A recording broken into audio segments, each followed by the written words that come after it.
veux le trois. Anani, doy, bon, bah bon, le trois. Trois fani. Trois, y'a dama. Trois fani, doy, sabi bon, sama trois. Trois fani. Trois, y'a zaman. Trois fani, doy, bon, bah digi, trois fani.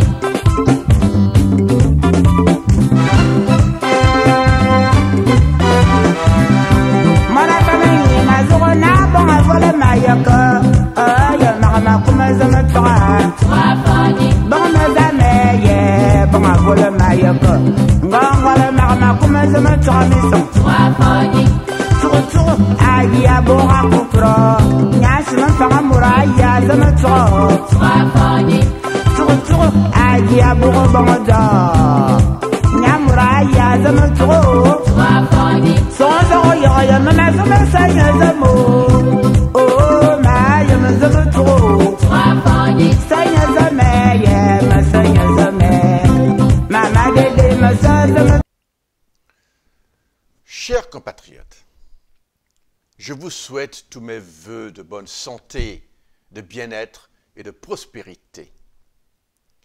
Je sais les défis quotidiens auxquels déjà vous faites face depuis plus de 50 ans.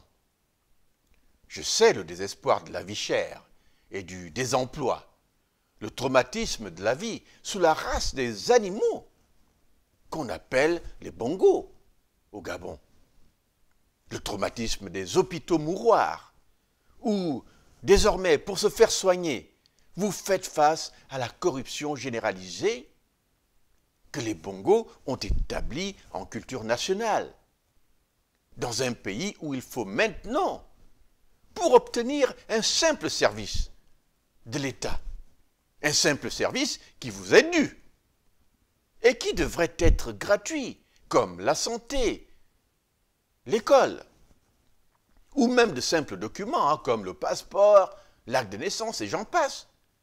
Vous deviez toujours donner quelque chose sous la table. Un peu comme en ce moment, où on vous avait promis le dépistage gratuit du Covid-19, mais pour aller par la suite, comme de petits voyous, inventer le subterfuge des fameux dépistages VIP, par lesquels on a réussi à forcer tout le monde à finalement aller payer 20 000 francs CFA de manière quasi systématique. Et ceci pour une épidémie dont le dépistage et les soins devraient pourtant être gratuits et couverts à 100% par l'État, parce que tout simplement d'intérêt public. Au pays des bongos, la malhonnêteté n'a ni limite, ni scrupule. Et alors que les autres pays commandent des doses de vaccins contre le Covid et sont même en train de vacciner leur peuple, c'est le silence total au pays des bongos, où l'on passe plus de temps à concocter dans le noir des constitutions maniocs plutôt que de se préoccuper de la santé des Gabonais. Jusqu'à aujourd'hui, aucun plan de vaccination n'existe au Gabon. Chers compatriotes, 2021 est pour nous tous, je dis bien nous tous, l'année de la vérité. Mais c'est aussi l'année où nous devons répondre à la déclaration de guerre des bongos.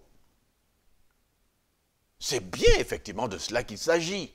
C'est une déclaration de guerre à l'encontre des Gabonais.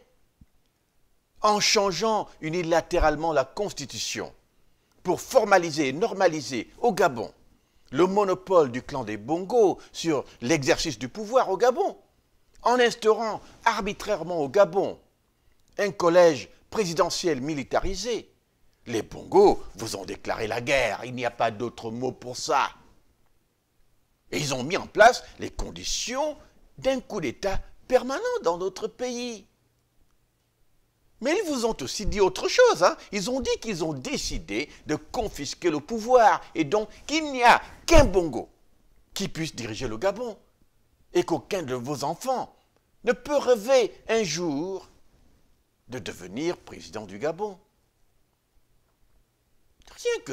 Rien que cette idée devrait vous révolter et vous envoyer dans les rues, tout de suite et maintenant, pour chasser du pouvoir ces erreurs de la nature, ces satans que sont les bongos et tous ceux qui, rongés par la maladie du bongoïsme, mangent le sang de vos enfants depuis plus d'un demi-siècle.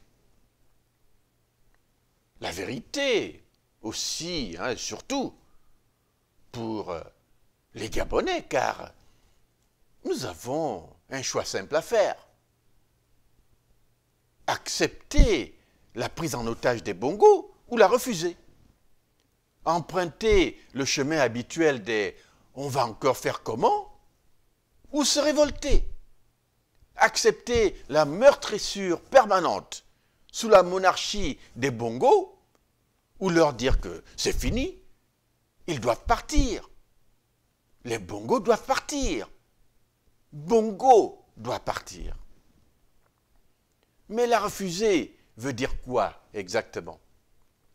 Je l'ai déjà dit, et je le dis depuis que j'ai créé le mouvement Bongo doit partir en décembre 1998.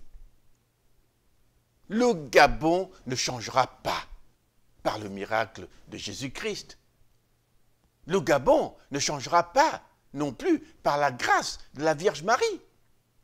La Vierge Marie ne descendra pas sur terre pour aller dire au Bongo, aller au chevet d'Ali Bongo pour lui dire « Oh, tu as assez fait de mal comme ça, mon fils, quitte le pouvoir. » Non. Le Gabon ne changera pas non plus par la bonne volonté des Bongos.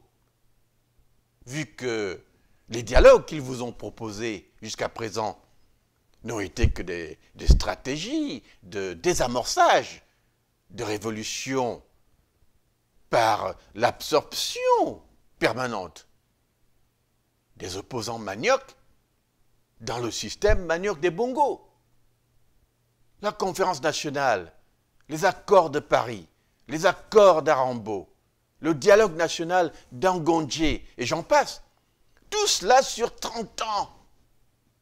30 ans depuis la conférence nationale, en 1990, tout cela n'a servi qu'à désamorcer le potentiel de la révolution populaire au Gabon.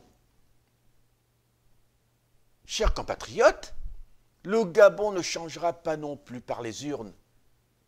Si 1993, 1998, 2005 et 2009 n'ont pas réussi et n'ont pas suffi pour vous convaincre que le Gabon ne changera jamais par les urnes, j'espère quand même qu'après 2016 et les déboires de Jean Ping, vous aurez enfin compris la vérité mathématique et inviolable de ce que je vous ai toujours dit. Que tant que les Bongos sont là et que leur système formaté pour ne jamais permettre la victoire d'un opposant est toujours là, même quand vous gagnez les élections comme Jean Ping, vous perdez. Et vous n'accédez jamais au pouvoir. Alors ça sert à quoi de continuer à participer à des élections perdues d'avance? Et je vous ai aussi dit, en décembre 1998, que rien de bon ne peut se passer au Gabon tant qu'un Bongo sera au pouvoir. À ce postulat, il faut une réponse. Et cette réponse, c'est tout simplement chasser les Bongos du pouvoir. Par quelle méthode? Eh bien, c'est simple, là aussi. La force démocratique de la rue. Évidemment, cela me semble évident. Seule une insurrection sera à même de libérer efficacement le Gabon de la malédiction des Bongos. Et si vous n'en aviez pas encore bien absorbé la réalité, j'espère que maintenant que pour l'énième fois, les Bongos viennent de vous narguer en modifiant unilatéralement la Constitution en toute impunité. Vous en mesurez enfin l'ampleur et le danger. Oui, mes chers compatriotes, le Gabon est en danger. En modifiant la Constitution pour instaurer au Gabon une présidence militaire déguisée en triumvirat, mais que nous savons sera sous l'autorité directe du ministre de la Défense, que l'on vient ainsi d'élever au rang de quasi-président de la République, alors qu'il n'aura été élu par personne. Eh bien, les Bongos ont en effet déclaré la guerre aux Gabonais. Ils l'ont fait avec l'arrogance de criminels qui savent que les Gabonais, qu'ils soient au Gabon ou dans la diaspora, savent gueuler, aiment pleurnicher, vont généralement sur Facebook faire leur Congossa. Mais que ce Congossa qui va dans tous les sens, dans lequel ils passent leur temps, n'est pas de nature à les inquiéter. C'est cela que les Bongos pensent, que le Congossa des Gabonais n'est pas de nature à les inquiéter. Bien au contraire, ils savent que tant que les Gabonais utiliseront Facebook et les autres réseaux sociaux comme exutoire et comme simple mur des lamentations, tant que les Gabonais passeront leur temps dans les Congossas de Facebook, où l'on critique à longueur de journée, où chacun, dans le désordre et le chaos, s'improvise scientifique de la révolution, mais sans jamais proposer d'en conduire l'action, eh bien, ils peuvent dormir tranquilles, les Bongos. Ils le savent. Ils savent qu'ils peuvent tout faire au Gabon, et rien ne va se passer. Comme ils ont fait en 2008, où, malgré que certains se soient constitués en experts de la mort et du cadavre et des sosies d'Ali Bongo, 2 ans ont quand même passé. Et les experts eux-mêmes se sont tus, ou alors ont continué à se contredire en critiquant les actes du même Ali Bongo, que pourtant, dans les mêmes discours, ils ont dit qu'il était mort. Les Bongos le savent. Ils savent qu'ils n'ont rien à craindre des Congosseurs, des gens qui, à longueur de journée, ne font que ça.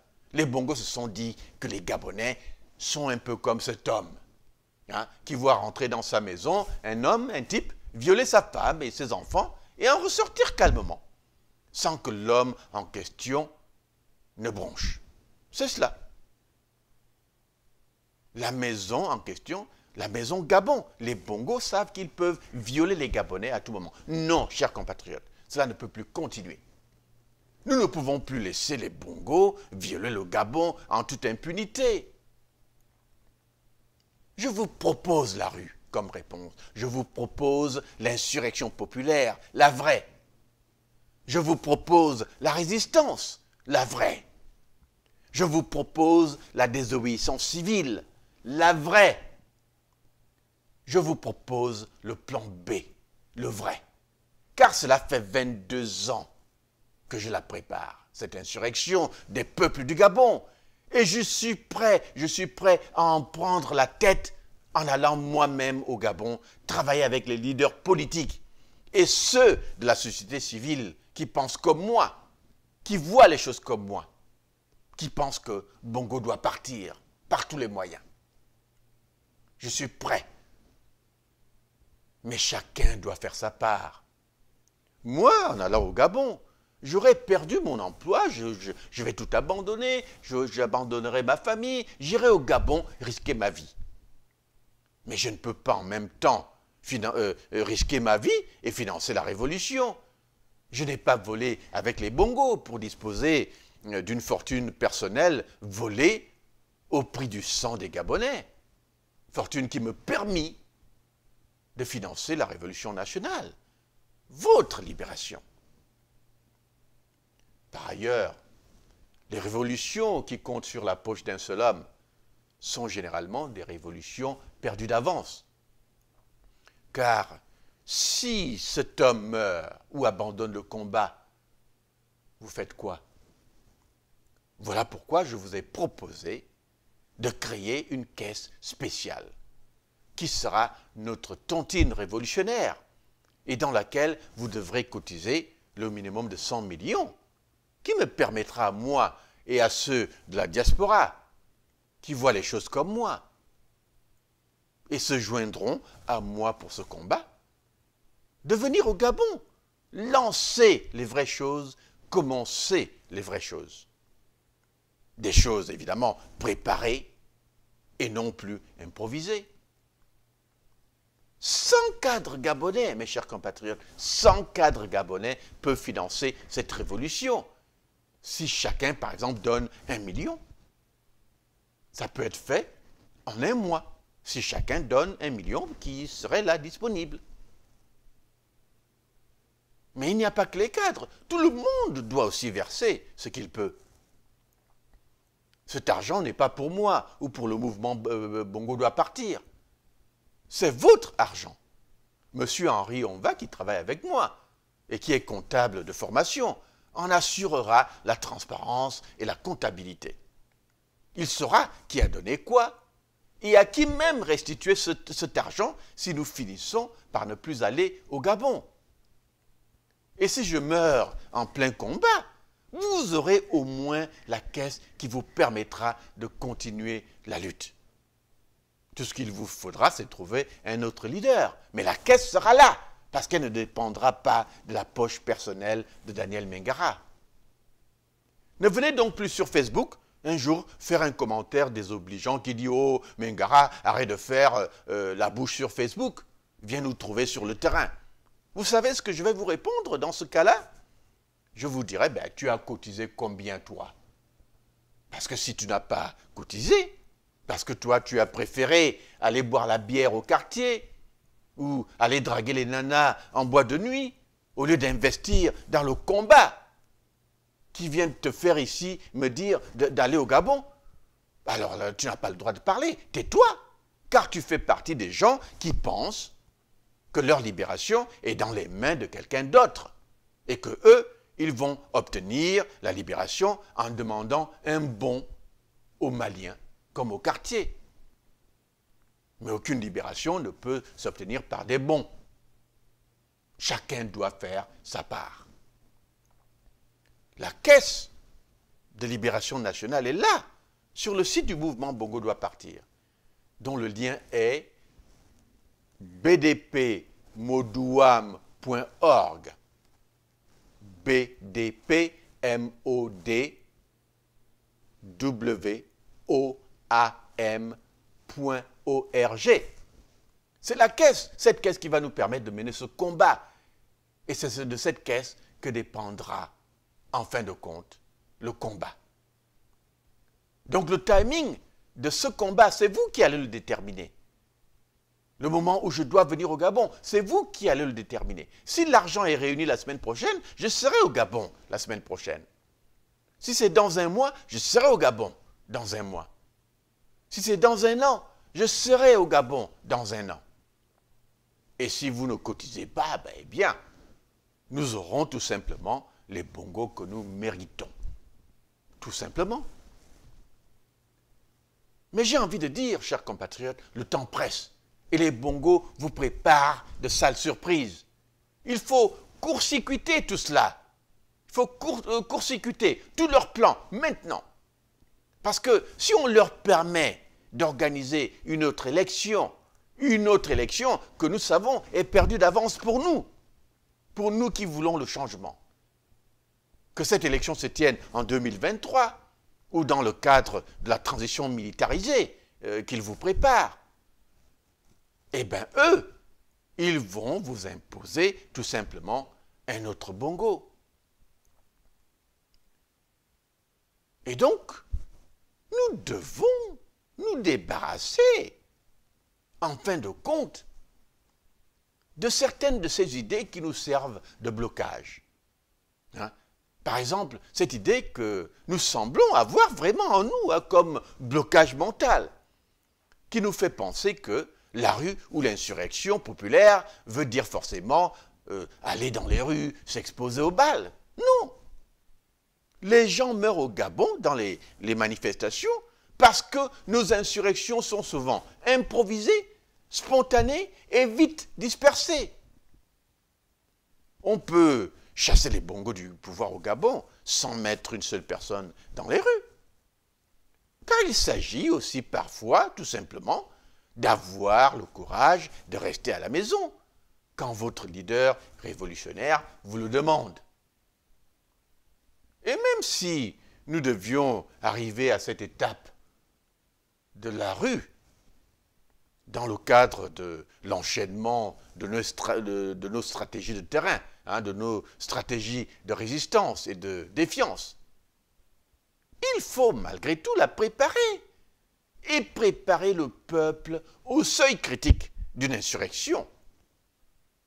Vu que nous n'avons vraiment jamais atteint au Gabon le seuil critique où une présence massive et organisée dans les rues dissuaderait l'armée de tirer sur les Gabonais pour ne pas risquer justement de se retrouver à la CPI.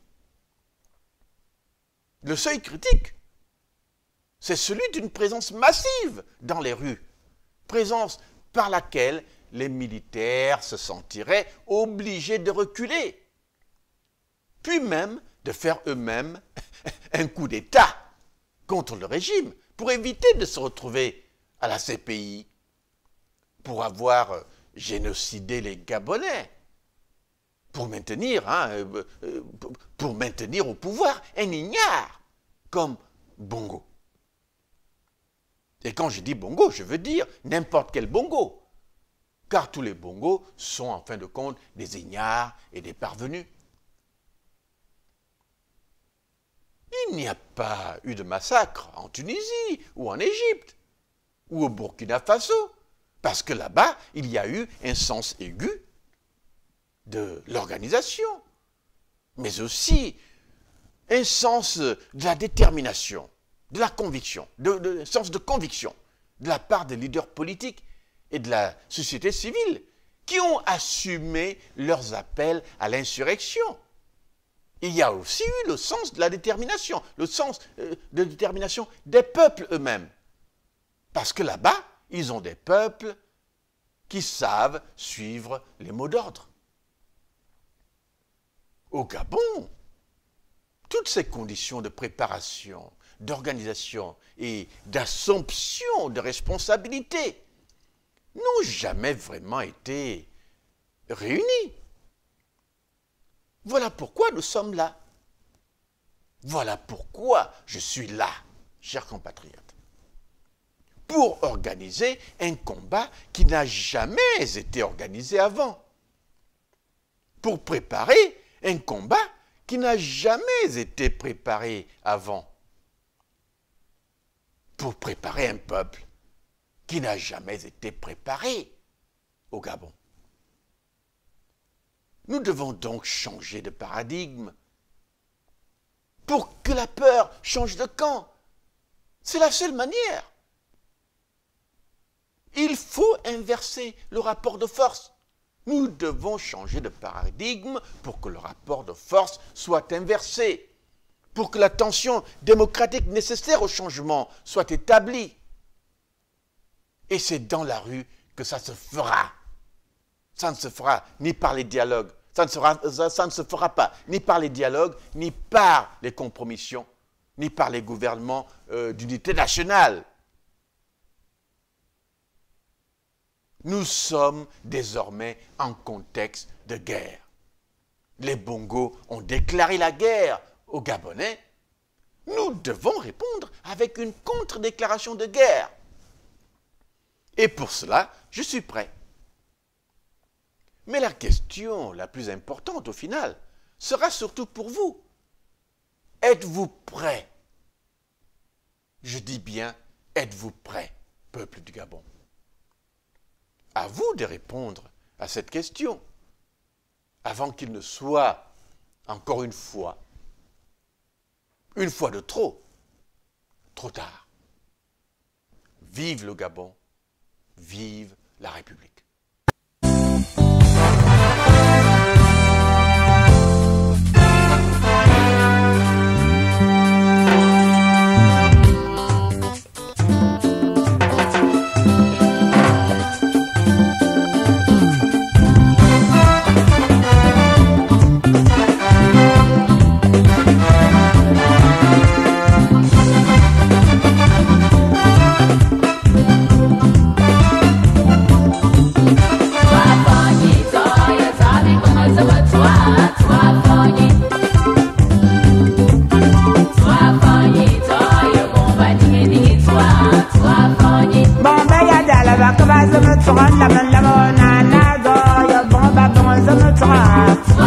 Goba ya dal bak ba zama tura.